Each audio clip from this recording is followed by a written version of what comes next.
she decided to buy one, yeah? Okay. And she bought the smoke ball and paid money for it, yeah, in that sense. And she actually sort of used it, but she didn't get rid of her cold. It didn't work properly, yeah? And in that advert, they had said, you know, sort of almost like a warranty, we guarantee this will clear your cold and everything else, okay? Money back guarantee. Yeah, so she wasn't happy because it didn't work. So she went to the courts and said, I feel, you know, this was a breach of contract because I bought this smoke balls and they just didn't work. And the case actually went about the fundamental principles of contract and went back to, has there like been an offer and an acceptance, which is just our scenario with Emma and Jack. And the most important thing for this is that they actually decided that there is a part of the contractual process which is called an invitation to treat. If anybody's heard it before, yeah? And this is when it's the preliminary stage. You're putting it out there, you're doing the adverts, you're having the presentations, you're doing the discussions, yeah? But at that time it's like putting your goods on display, yeah?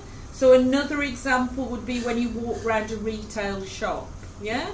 All those things are there, aren't they, to buy, yeah? That's all invitation to treat. They're all tantalising you, yeah?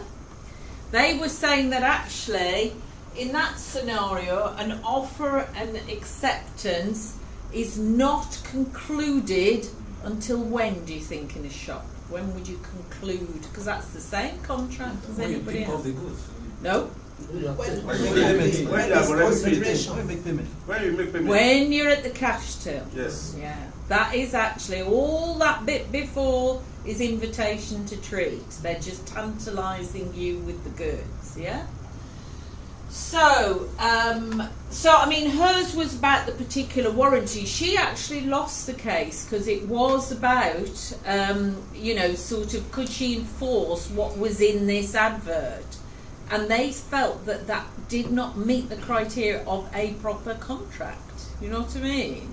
It was a matter that there wasn't sufficient within that to actually conclude that element, or she couldn't sue on that element, so she didn't get any money back for getting her cold.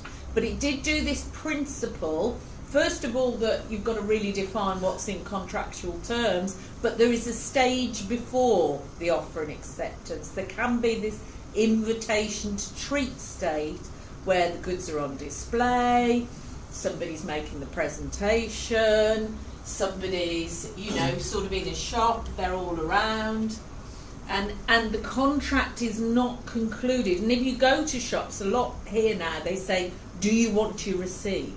Yeah? And a lot of that is actually as much of a contract as you get from a shop, isn't it? But it is important, because if you don't have the receipt, what happens when you try and take it back? So that is actually your contract for buying those goods, to actually go back and show evidence of that contract, you see. And this was the issue with this, it was just an advert.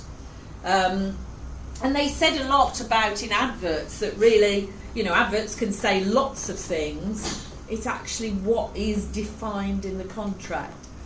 So, okay, going back, do we think Emma and Jack had a contract? Go back to this Catholic snowball.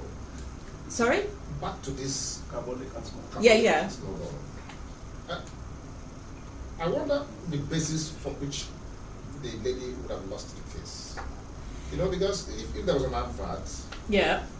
It was because it was an advert. It was because it was an advert, okay. Yeah? And they felt that what's in an advert, they called it, which is a bit of a funny word,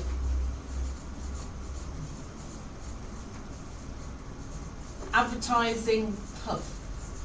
what they were saying, that lots of adverts promise lots of things, do you know what I mean? But it isn't necessarily what's contractually sort of agreed between the parties. It's to draw you in. It's like a nice shop window display, really. Yes, but it's that, to draw you that in. company would have probably distributed this product through the supply chain. Yeah, yeah, And the price tag yeah, should have been an offer. yeah. And at the time the woman bought and paid, should have been an acceptance. It was really because what she was suing on was in the advert.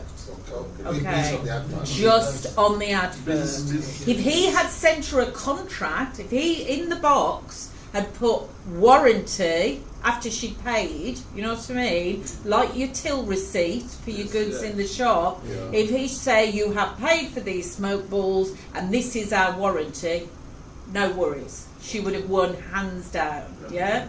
There would, as you rightly say, there were all the elements. There were an offer, an acceptance, a consideration. The whole thrust of the case was because it was only in the advert. It's on the basis of the advert. Yeah.